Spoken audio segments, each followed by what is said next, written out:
abbaan manaa ishee dura ishee dhiisee isheen waggaa 8 qulqulluu biyya Arabaa hojjettee gaafa dhuftu maa akkas ta'e maaliif maraate silaawoo ishee dhiisee osoo isheen biyya jirtu ishee dhiisee abbaa manaa ishee jechuudha mucaa tokko walirraa qabu osoo biyya jirtu addaan baane. Isheenis sababuma isarraa adda baateen biyya Arabaa deemte. Biyya Arabaa ciniinnattee waggaa 8 qulqulluu otoo biyya hin dhufiin hojjette. Hamma kana keessatti baay'izooyin immoo fuudhee asheeras fuudhee ijoollee qaba. Garuu dubartiin kun gara biyyaa deebitee yeroo isheen jijjiiramtee hojii mataa ishii banattee hojjechuu jalqabdu maaliif akkas ta'e argame? Maaliif maraate? Yeroo tokko baay'izoo isin mudatu. Sinin mudatu yookaas immoo osoo achi jirtanii sinitti kan doorsisu hin jiru dhufteemmaa nama biraatti hin heerumtu na dhiisteemmaas sin dhiisu kan jedhu hin jiru warri inaafan jechuudha. Dura gaafati jirtu si dhiisanii gaafati biyya jirtu si dhiisanii ergati deemtee achi jijjiiramte sitti araaramuu barbaadanii sitti deebi'uu barbaadanii warra akkas jedhan hin jirani. Yookaan immoo achi osoo jirtu safaana erga yoo adda baate gaafa galtu iddootti galtu barbaadadhu kan isiniin jedhame fa'aa hin jiru. Baay'een keessa hin jirtu anu ijoollee baay'ee mudannoo akka kanaa natti himaniiru. Na doorsisaa galteemmaa nama biraatti hin heerumtu. Anaa ala nama biraatti illee hin heerumtu sin dhiisu naan jedha. Ani garuu san barbaadu. Horii jedhan baay'een jiru. Nagaan siniif haa ta'u kabajamtoota hordoftoota akkam jirtu nagaa keessanii ani baay'ee nagaa ko galata waaqayyoo haa ta'u baga jiraattan baga har'a geessan isiniin jecha. Egaa viidiyoo kana laayik gochuu hin dagatina. Waan baay'ee ajaa'iba jechuudha. Obboleettiin kun jechuudha biyya Arabaa waggaa 8 hojjettee baay'izawee isaan lamaadha. Lamaanuu waggaa 8 hojjetanii jarri kun lamaanii biyyallee gaafa dhufanii wal faana kan isaan suuqa banatan. Suuqii uffataa sirriitti bareechanii walii galanii dubartoonni kun lama wal faana suuqii banatanii akkamitti lama ta'anii jedha gaasinitti himaa. Jalqaba irratti mucayyoo ishee amma isiniin jedhe kanatu heerumteetii jirti. Abbaa manaa qabdi jechuudha. Akkasuma obboleessi ishee mucayyoo ishee amma isiniin jedhu obboleessa qabdi mitire. Isheen amma isiniin jedhu obboleessi ishee kan biraa fuudhee jira. Mucaa tokko qaba. Inni dura fuudhee mucaas qaba. Isheen kun immoo dura booda heerumte. Boodarra heerumte. Booda ulfas taateetti. Obboleessi ishee garuu fuudhee jira. Mucaas godhatee soo jiru akka carraa balaadhaanii boqate. Obboleessi ishee jechuudha. Gaafa obboleessi ishee balaadhaan boqatu kan mana isaa jireechisu isadha. Haati manaa obboleessa ishee mucaa ishee faana xiqqoo rakkatte. Xiqqoo maali baay'ee rakkatte malee jechuudha inni erga boqate. Isa booda maal goote kottu ana bira itteen. Ofitti fudhatte haadha manaa obboleessa ishee fi mucaa isaa ofitti fudhattee obbira kaa'uu yoo jalqabdu warri isaa fi isa faana immoo wal lolte. Sababni isaa maal goota asii atu mana namaa jirta akkamitti fiddaa maal asii godhu waan akkasiitiin wal lolanii baay'ee wal lolanii osoo akkanaan jiranii dantaadha itti isheen obboleessi gorraa boqatee kan bira namni biraa iddoo dhaqxu hin jiru. Eessa dhaqxiree anuma bira haa teessu waan arganne wajjin nyaanna mucaanis kan obboleessa kooti jechuudhaani wal'aansoo qabdee ofuma bira keessee ulfa turte etuma akkana jedhanii deesse. Lolli isaanii osoo hin dahiin dura osoo akkanumaan wal lolanii maaltu taaseetanii mari'atte haadha manaa obboleessa ishee kana faana mari'atte mari'atanii mucaa si bira kaa'e gara biyya Arabaa deema bakka mucaa kana guddisi ati jetteen adaadaadha waan ta'eef isheetti kenniteetu gara biyya Arabaa ishee sokkite. Yeroo gabaabaa keessatti deemte isheen kun immoo osuma jettuu hin deessee gaafa guyyaa 17 deessee guyyaa 17tti abbaa manaa ishee mana keessaa ari'e. Mucaa sana faana araasii sana fudhattee mucattii ishee sana faanas baay'ee lolli isaanii innaan hin deemte gara baadiyyaa warra isaanii deemte jechuudha. Gara baadiyyaa gara warra ishee deemte. Isheenis amma maal qabdi ree carraan isheen qabdu baay'ee achi baate humtuu hin jiru mucaanis maal rakkoodha waan ta'eef isheen deemte suni kottu wal faana hojjennaa ijoollee hundumayyuu maatiitti kenni. Haadhaaf abbaan jiru baadiyyaa uumatti kenniti. Wanti rakkoo maaliif jira hojjennee yeroo muraasa booda deebinee biyya gallaadhaanii waan barbaachisu godhanii xumurtee fi hin fudhatte. Bakka ofiima ishii fudhatte jechuun manuma sanatti fudhatte. Manuma madaamii sanaatti fudhatte. Lama ta'anii iddoo sana hojjechuu eegalanii waggaa 8 qulqulluu too biyyaan dhufin osoo maaliin jedhe ijoolleen isaanii kan lamaan isaaniiyyuu laal akkamidha kan bakka tokkuma mitiira kan obboleessa ishii fi isaan sunis lamaan sunuu obbolaa lamaanidha. Warri guddisus haadhaaf abbaan jiru waan ta'eef akkoodha. Jara lamaaniifuu ijoollee xixannoo kana lamaaniifuu akkoodha waan ta'eef garaagarummaan hin jiru. Isaan immoo tokko ta'an bakka tokko sababiin isaan itti ta'anii ijoolleen isaanii lamaan iddoo tokko jiru waan ta'eef dubartoonni kun lamaan orma turanii toon jaallatiin obbolaa ta'an. Isin galee osoon jaallatiin obbolaa ta'an ijoollee walirraa qabu waan ta'eef obbolaa ta'anii hiriyaa ta'anii akka haadhaaf intalaa walii ta'anii baay'ee walii yaadu bakka tokko ta'anii yaadni isaanii ilaalchi isaanii hunduu tokko ta'ee ijoollee isaanii gargaara maatii isaanii gargaara waggaa 8 qulqulluu erga hojjetanii booda gara biyyaa dhufanii magaala guddaa tokko irratti jechuudha.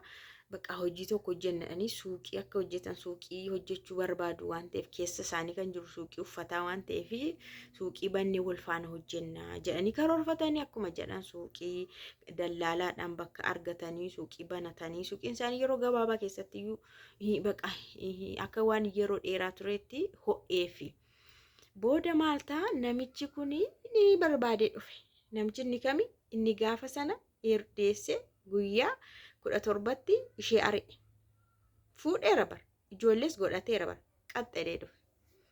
Dhufeetu maal jedha dura muu maalidha jarri tuffataa turani mucayyoo kana waan ani isinitti himin warri isaa inni nama baay'ee baratedha. Nama baay'ee baratedha. Ishee immoo tuffataa turan. Egaa warri durii kun amma fakkeenyaaf akka ilaalcha warra duriitti namoonni babbaratanii hojii faa qaban dura jechuudha. Yoo ishee hin baranne ishee hojii hin qabne faa fuudhanii maal godha ishee akkasaa hojii qabdu maan fuunee akkas waan akkasii jira ilaalcha akkasii dubbiin akkasii maal godha mana kaa'ee sarraatenyaa godhamoo maal godha hojii qabdii jedhuga hojii qabdii isheen hin qabdu maal godha ree waan akkasii yaadattoote jira hawaasa keenya keessa amma hafeera ta'e hin beeku garuu amma hafeera natti fakkaata waan akkasii hin jedhamu natti fakkaata.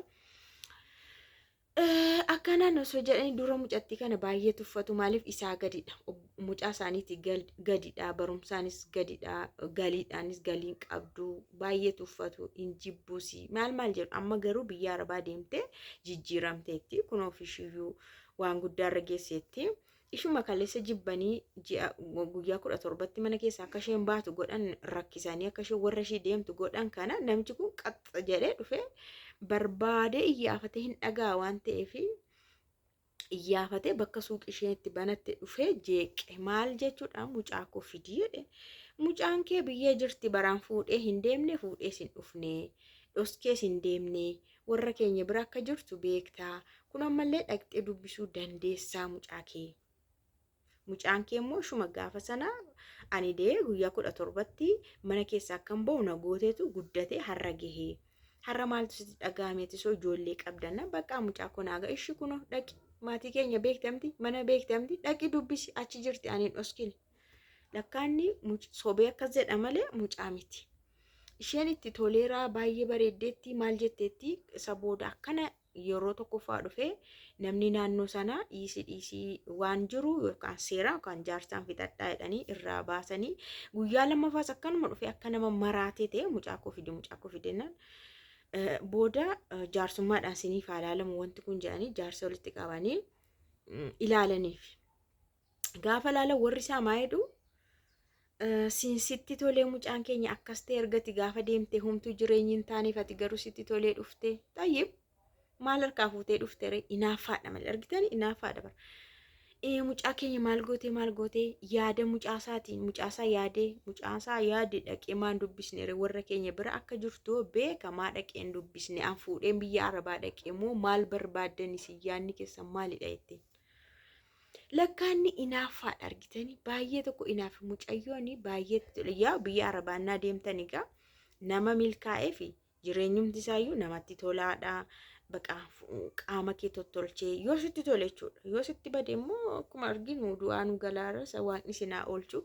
Gaafa namatti tolu garuu bifni kee kun maaliin achi ikoonomiidhaanis jijjiiramtee dhuftee jireenyaanis jijjiiramtee dhuftee kunoo magaala manallee kireeffatanii suuqii hojjetu lama ta'anii jechuudha. Inaaffaa kanaan kan ka'e namchi kun jaarsummaa irratti waan himatan hin qabanii. Mucaan isaanii jirti. Mucaa isaanii namni dhorkee hin jiru. Sanuu isheenumaa hin gaafanne, qallaba hin gaafanne, guddisayyuu hin gaafanne, ijoollee qabanne, haadha manaa qaba. Maaliif akka akkas ta'e hin beekamu. Bakka kan biraatti heerumuu fi laata jedhee maraa ta'e yaadaan akka kotti. Inaaffaadhuma malee kan biraa maalidha ree? Booda namchi kun gaafa sana jaarsummaa sana irratti akkanumaan jejjedhanii addaan bahanii gaafa sadaffaa hon jedhee jechuudha. Ganamaan dhufe mana sana keessa akka isaan suuqii banatanitti zaw jedhee suuqii isaan irratti itti seenee ijoollee kana balbala illee hin cufanne jarri ciree nyaachuuf jedhanii suuqii sana keessatti ciree nyaachuudhaaf qopheeffatanii akka jiranitti lib jedhee itti seenee lamaan isaanii dabaddabee jechuudha. Hamma dhiiganitti tumee yeroo xinnoo namni akkasii abbaan suuqitti kireessisa jiraan namni itti dhufu cilli jedhee bade jalaa badee jechuudha nama sana jala. Garuu badeen banneessadha. Qainuma to'atamuunsa dirqamadha. Namni waa godhe seera jalaa hin bahu. Yeroo sanaaf waan miliqi fakkaata malee jechuudha. An kan hin jedhu as keessatti warri dhiiraa jechuudha. Warri dhiiraa dubartoota kanaan dura hin barbaanne dura ofirraa ari'an yookaas dura dhiisan gaafa isheen iddoo ta'e deemtee jijjiiramtu gaafa isheen jireenya ishee jijjiirtu gaafa isheen namummaa ishee jijjiirtu maaliif gara isheetti deebi'anii jireenya ishee balleessuudhaaf yaadu? Maaliif inaafanii gara isheetti deebi'u? Wayi gaa'ila qaba, jireenya mataa isaallee qaba. Maal godhee waggaa 8 dura kan dhiisee ari'e? Maal akka taatuuf dhufee jireenya ishee akkas godha? Ijoolleen kun baay'ee hospitaala galanii gara malee dhiira dabar akkamitti gadi gogombisee jechuudha. Isheen tokko eessa ishee maal godhee ijoolleen kun yaalamanii garuu yaalamanii fayyaniiru. Inni garuu itti murtaa'ee hidha. Dubartiin 2 bakka hojii isaaniitti dhaqee bakka bifa sukkanneessaadhaan akkasii isaan goggodhe itti murtaa'ee jira. Garuu jechuudha dhiironni maaliif akkas nama godhu? Baay'ee of eeggachuu qabdu. Baay'een keessan waan akkanaa keessan darbitanii deemtaniitu. Abbaa manaa keessan faana wal loltanii biyya namaa deemtaniitu. Osoo achi jirtanillee na hiikisi hin barbaadottanii wal loltaniitu. Keessa immoo namni waan akkasiillee isinitti dubbatu hin dhabamu. Yeroo baay'ee kanaan dura dhageera waan ta'eef gaafa galtu iddootti galtu barbaadadhu. Anarraa baateemmaa dhiira biraatti hin heerumtu. Ani sin ajjeesa maalin si godha jedhee kan dhiirri doorsisullee baay'ee jira. Dursitanii akka of eeggataniif isinitti mi'aan. Namoota akkasii dhuguma sin doorsisu taanaan cal jechuun qabdan. Isaan gochuurraa duubatti hin deebi'anii bar gaafa inaafaniitu akkas ta'u bar. Atamma jijjiiramtee dhuftee nama taatee dhuftaa guddattee dhuftaa isa booda immoo akka barbaadde jireenya mataa kee ijaarrattee feetu heerumtee feetu hojii kee hojjetatta. Namni kun garuu sitti inaaffaarra namni inaaffaa dhimne immoo namayyuu ajjeesa. Mukaan si ishee haadha manaasaa turte yookaan hiriyaasaa turte amma irraa adda baate inaafuu dhiisii lafaa kee namni maa guddatte namatti inaafuudha bar namni mana kana biyya kana. Maana na caaltedha kanumaati hojjette dadhabde maana caaltedha kunoo lib wal godha waan argeen. Kanaafuu waan godhamuu qabu dursitanii gochuu qabdu. Osoo gara nageenya keessanitti dhufin gara lubbuu keessanitti dhufin nama akkasii obbiraa qabdu taanaan jireenya keessan keessa jira taanaan seerri jira. Dursitanii waan godhamuu qabu osoo gara jireenya keessanitti seenin seera qabsiifachuu qabdu. Maanan godhu doorsisee dhiisaan no dubbatee dhiisaan no waan ta'e guyyaa wayii eeggatee waa sirraan ga'a. Gaafa inni sitti dubbachuudha jalqabu gaafa inni si hordofuudha jalqabu gaafa inni guyyaa wayii iddoo hojjetutti dhufuudha jalqabu kaastee seera qabsiifatta. Kalas seera ala wanti kan biraan jiru kaa wanti sirraa dhorku seera ala hin jiru. Namoota akkasii taanaan ofirratti cal jechuun qabdu. Namni baay'een cal jedhee keerlasii ta'eetu jireenya isaa dhabee yookaan nageenya isaa dhabee fayyummaan isaallee kan jalaa hir'ate baay'ee jira. Dafaatii dammaqa. Dhiirri dhugumatti hin inaafa. Yoo ati jijjiiramtee dhufte baay'ee inaafa. Yoo ati isaa gadi taate barbaada. nama isaa gadiifaatti yoo heerumte barbaada. Keessattuu nama isaa olitti yoo heerumte abeet inaaffaasa balaadha.